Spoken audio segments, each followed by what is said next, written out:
नमस्कार दोस्तों, आज इस वीडियो में हम बात करेंगे the art of public speaking book, यानी कि एक बेहतरीन पब्लिक स्पीकर कैसे बने। The art of public speaking में हम जानेंगे कि किस तरह से आप पब्लिक स्पीकिंग की कला में माहिर बन सकते हैं। यह बुक हमें बताती है कि किस तरह आप अपने स्टेज के डर से आज़ाद हो सकते हो और किन तरीकों का इस्तेमाल करके आप बहुत सारे लोगों को प्रभावित कर सकते हो।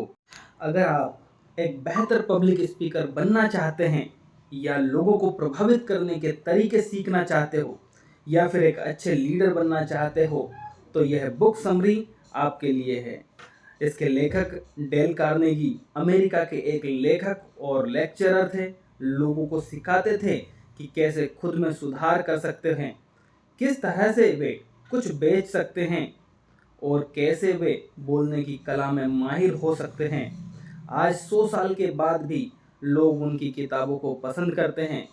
जोसेफ बर्ग एसेनविन अमेरिका के एक एडिटर, लेक्चरर और लेखक थे।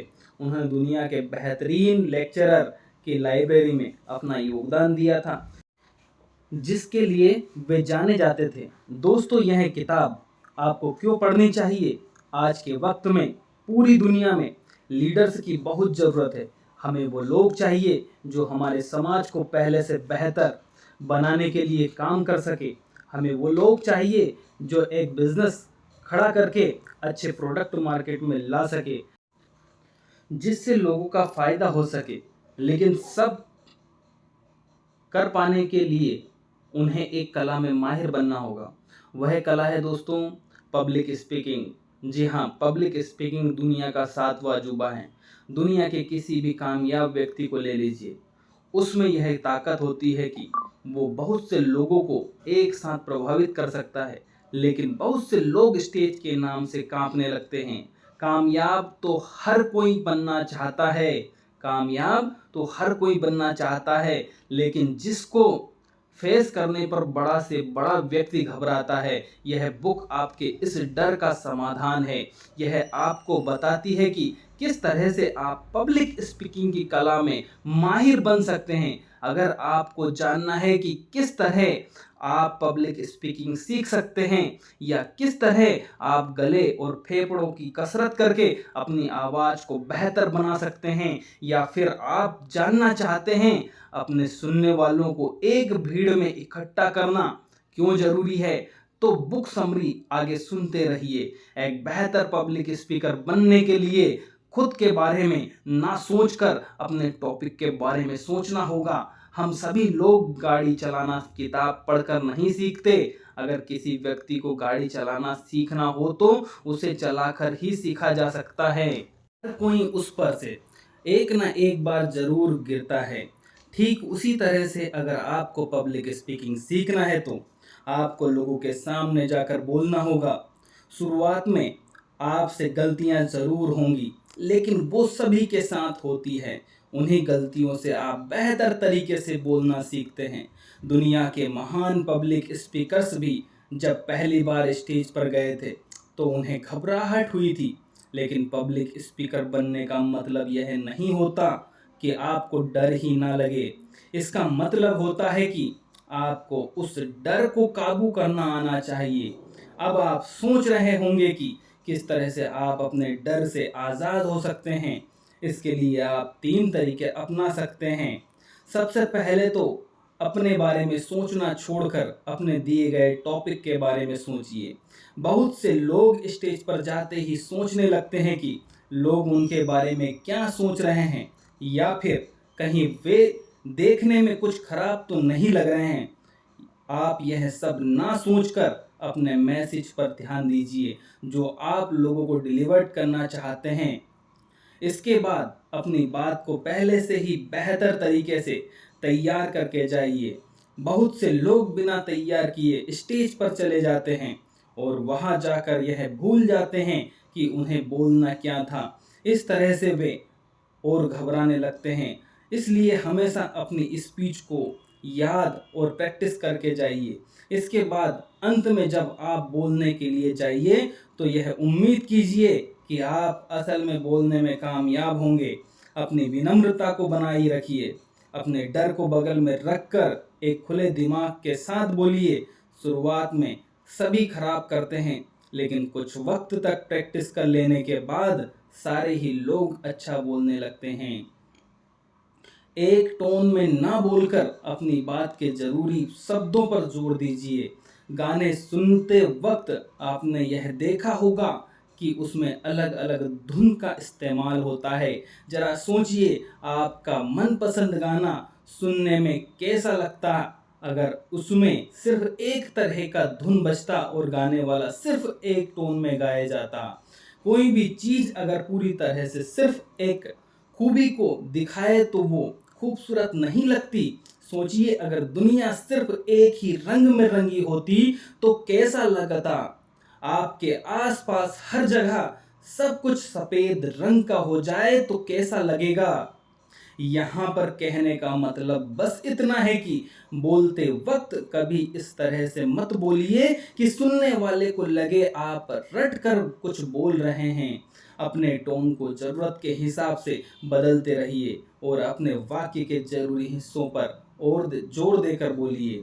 एग्जाम्पल के लिए, अगर आपको कहना है कामयाब आपकी किस्मत का नहीं, या कह सकते हो कामयाबी आपकी किस्मत का नहीं बल्कि आपके कर्मों का नतीजा, तो यहाँ पर आप इस वाक्य के कुछ जरूरी शब्दों को पहचानिए, जैसे कामयाबी, किस्मत, कर्मों और नतीजा।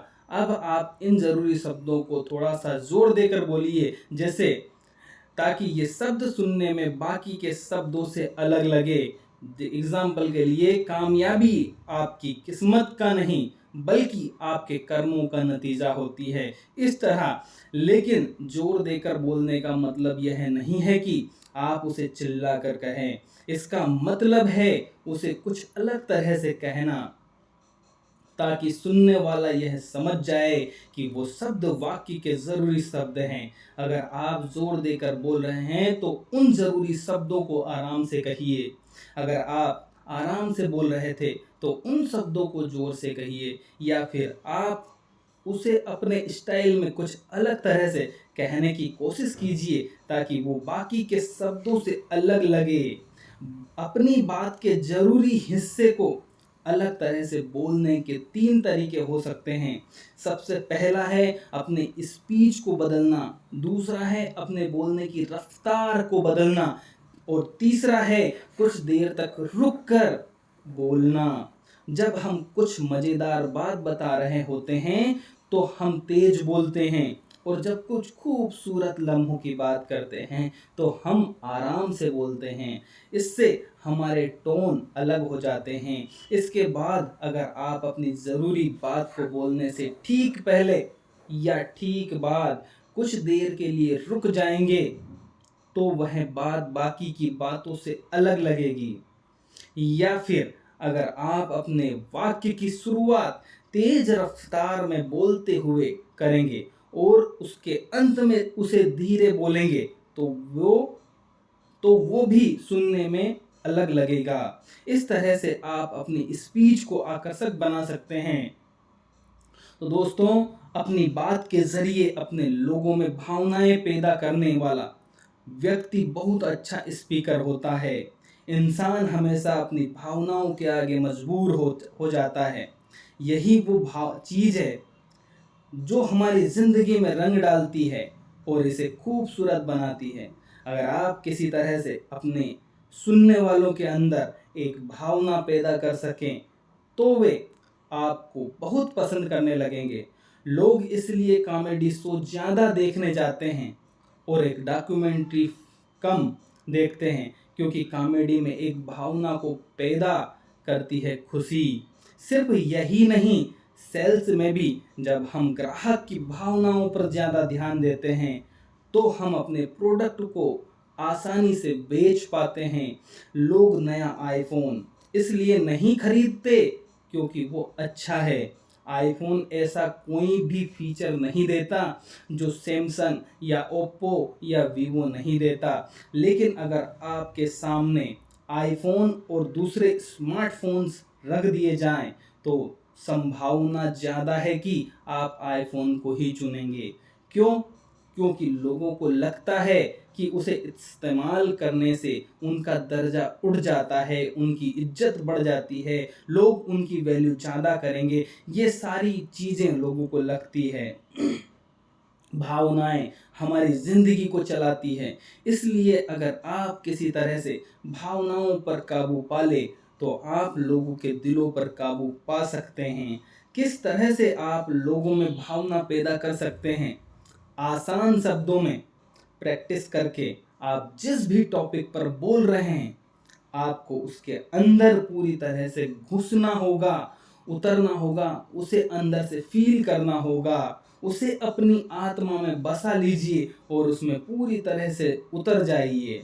जब एक्टर्स अपने रोल की तैयारी करते हैं तो वे उसमें भावनाएं पैदा करने के लिए पूरी तरह से कैरेक्टर में उतर जाते हैं। शूटिंग से कुछ घंटे पहले से ही वे खुद को एक कमरे में बंद कर लेते हैं और सिर्फ एक सीन के लिए प्रैक्टिस करते रहते हैं। इस तरह से वे देखने वालों के अंदर भावनाएं पैदा कर पाते हैं और उनका दिल जीत पाते हैं। अगर आपको भी ऐसा करना है तो आपको भी अपने टॉपिक को अच्छे से तैयार करना होगा। बोलने के साथ ही आपको अपने गेस्चर पर भी ध्यान देना होगा। गेस्चर का मतलब होता है बोलते वक्त अपने हाथ और अपने शरीर को अपनी स्पीच के हिसाब से हिलाना। यहाँ इशारे होते हैं जिसे देखकर लोग आपकी बात को अच्छे से समझ पाते हैं। इसमें माहिर बनने के लिए भी आपको प्रैक्टिस की ज़रूरत होगी। सबसे पहले तो उन्हें ज़बरदस्ती बाहर लाने की कोशिश मत कीजिए। गेस्चर आपके अंदर से अपने आप निकलने चाहिए और अगर आप ज़बरदस्ती इसे बाहर निकालने की कोशिश करेंगे तो लोगों को तुरंत पता लग जाएगा कि वो नकली है। लेकिन इसका मतलब यह नहीं है कि आप उसे प्रैक्टिस नहीं कर सकते। गेस्चर को बेहतर बनाने के लिए आप उसे बार बार प्रैक्टिस कर सकते हैं। यह ज़रूरी नहीं है कि आप हर एक गेस्चर को एक ही तरीके से प्रैक्टिस करें और हर बार उसे उसी तरह से इस्तेमाल करें। कभी कभी यह संभव भी नहीं होता। यह आपके अंदर से समय समय पर अपने आप निकलने चाहिए।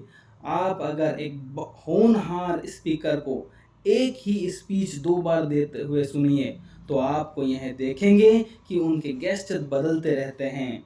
इसके बाद आपको यह ध्यान देना होगा कि आपके अंदर से जो गेस्चर निकल रहे हैं वो आपकी स्पीच और आपके टोन के साथ मैच खा रहे हैं या नहीं।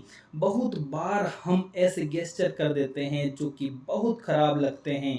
इसके लिए आप शीशे में देखकर उसे प्रैक्टिस कर सकते हैं और लोग घंटों अपनी प्रैक्टिस इसी प्रकार दोस्तों करते हैं। यहाँ पर सबसे ज़रूरी बात यह है कि वह गेस्चर आपके अंदर से प्राकृतिक रूप से निकलने चाहिए। नकली गेस्चर का इस्तेमाल करना बिल्कुल वैसा ही है जैसे अपने बगीचे के सूखे हुए पौधों को हरे रंग के रंग देना। आप इसकी जितनी ज़्यादा प्रैक्टिस करेंगे आपके लिए उतना ही आसान होगा। इसके अलावा बहुत ज़्यादा गेस्चर करने से लोगों का ध्यान भटकने लगता है। यह याद रखिए कि आप अपने हाथों को या अपने शरीर को हद से ज़्यादा मत हिलाइए। साथ ही अपने चेहरे के हाव भाव पर भी ध्यान दीजिए। Prepare and practice speech. इसके बाद आप अपनी स्पीच लिखें। आप अपने टॉपिक के हिसाब से अपनी स्पीच के लिए रिसर्च करें। उससे संबंधित मैटर्स, एग्जाम्पल तथा फैक्ट्स आदि इकट्ठा कर लें। यह सब आपको इंटरनेट पर आराम से मिल जाएगा दोस्तों। तो यारा अपनी स्पीच को 3 भागों में बांट लें। इंट्रोडक्शन, बॉडी यानी कि मध्य भाग तथा कंक्लूजन। तीनों ही भागों को आप अच्छे से लिखें। इंट्रोडक्शन में आप जिस टॉपिक पर स्पीच देने वाले हैं उसके बारे में लोगों को बताएं। अगर आप बढ़ती बेरोजगारी पर स्पीच दे रहे हैं तो भूमिका में आप इस समस्या से लोगों को अवगत कराएं। बॉडी यानी कि मध्य भाग, इसमें आप इस समस्या के नुकसानों, कारणों, निवारणों और तथ्यों के बारे में बताएं, सबको पॉइंट में लिखें। इससे आपको स्पीच याद रखने में बहुत आसानी होगी। नंबर 3, कंक्लूजन में आप अपने टॉपिक के सभी मुख्य बिंदुओं का निष्कर्ष बताएं, लोगों को एक्शन लेने के लिए प्रोत्साहित करें। Number 4, practice. स्पीच लिखने के बाद आप उसे 7 से 8 बार जोर जोर से बोलें, फिर अकेले में बिना देखे बार बार उसे प्रैक्टिस करें। स्पीच को तब तक याद करें जब तक कि आप बिना देखे उसे बोल सकें। Deliver speech. जिस दिन आपको स्पीच देना हो उस दिन नहा धोकर अच्छे कपड़े पहने, मन में अच्छे विचार भरें, आत्मविश्वास बनाए रखें। उस समय पॉजिटिव अफर्मेशन पढ़ने से आपका कॉन्फिडेंस बहुत बढ़ जाएगा और स्टेज फियर दूर हो जाएगा। एक बेहतरीन पॉजिटिव अफर्मेशन आपको आपके स्टेज फियर से में बहुत ज़्यादा बेनिफिट देती है। जब आप स्पीच दे तो अपनी आवाज़ में विविधता होनी चाहिए। हमेशा एक ही टोन में ना बोलें। कुछ जोशीला हो तो आवाज़ को तेज करें और कभी सहानुभूति से भर दें। इस तरह हर इमोशन के अनुसार अपनी आवाज़ को ढालें। इससे लोगों को आप एक कुशल वक्ता की तरह लगेंगे। साथ ही स्पष्ट, संक्षिप्त और जीवंत भाषा का उपयोग करें ताकि विचारों को प्रभावी ढंग से प्रस्तुत किया जा सके। उपमा, रूपक और कथा यानी कि तो दोस्तों, आपको अपनी स्पीच को आकर्षक और प्रभावी बनाने के लिए इन तीनों चीज़ों का, उपमा, रूपक और कथा का प्रयोग करना चाहिए। उपमा, लेखक कहते हैं कि अपनी स्पीच को मनोरंजक बनाने के लिए उसमें उपमा का प्रयोग करें। उपमा में आप किसी चीज़ की तुलना दूसरी चीज़ से करते हो और दोनों वाक्यों को जैसे से जोड़ते हो। उदाहरण के लिए, वह ऐसे भाग जैसे जंगली घोड़ा भागता है। बेरोजगारी ऐसे फैल रही है जैसे कैंसर फैलता जा रहा है। मेटाफोर्स, आपको अपनी स्पीच में मेटाफर का भी इस्तेमाल करना चाहिए। इसमें आप विद्वान और ज्ञानी नजर आएंगे। इसमें दो चीज़ों की तुलना की जाती है लेकिन जैसे शब्द का उपयोग नहीं। एग्जाम्पल, हमें बेरोजगारी के कैंसर को मिटाना होगा। हमें बेरोजगारी के कैंसर को मिटाना होगा। वह क्रिकेट का चमकता सितारा है आदि। एनेक्डोट्स, छोटी और मज़ेदार कहानियाँ या किस्से होते हैं जो कोई मोरल या सीख लिए होते हैं। आप अपनी ज़िंदगी के पर्सनल तजुर्बे भी बता सकते हैं या ऐसी कहानियाँ सुना सकते हैं। स्पीच के बीच बीच ऐसे आपकी स्पीच में चार चांद लगा देंगे। ऐसे किस्से आपकी स्पीच में चार चांद लगा देंगे तथा आप अपने श्रोताओं को बांधे रखते हैं। अगर आपको कोई शायरी या जोक्स नहीं आते हैं, जबरदस्ती अपनी स्पीच में न डालें। Practice regularly. अंत में लेखक कहते हैं कि पब्लिक स्पीकिंग एक स्किल्स है और किसी भी स्किल की तरह यह एक दिन में नहीं आ जाती, बल्कि आपको नियम बनाकर अभ्यास करना होगा। जैसे कोई भी व्यक्ति एक दिन में बाइसिकल चलाना नहीं सीखता, उसी तरह पब्लिक स्पीकिंग भी एक दिन में नहीं सीख सकते। आप रोजाना अकेले में प्रैक्टिस करें, उसके बाद कुछ दोस्तों के सामने बोलने की कोशिश करें। कोई स्पीकिंग क्लब भी ज्वाइन कर सकते हैं या कोई कोर्स भी कर सकते हैं। जब भी कहीं बोलने का अवसर मिले तो ज़रूर बोलें। तो अगर आपके मन में कुछ सवाल या सुझाव हैं तो मुझे नीचे कमेंट करके ज़रूर बताएं। और आपका बहुमूल्य समय देने के लिए दिल से धन्यवाद। Thank you very much. जय हिंद, वंदे मातरम दोस्तों।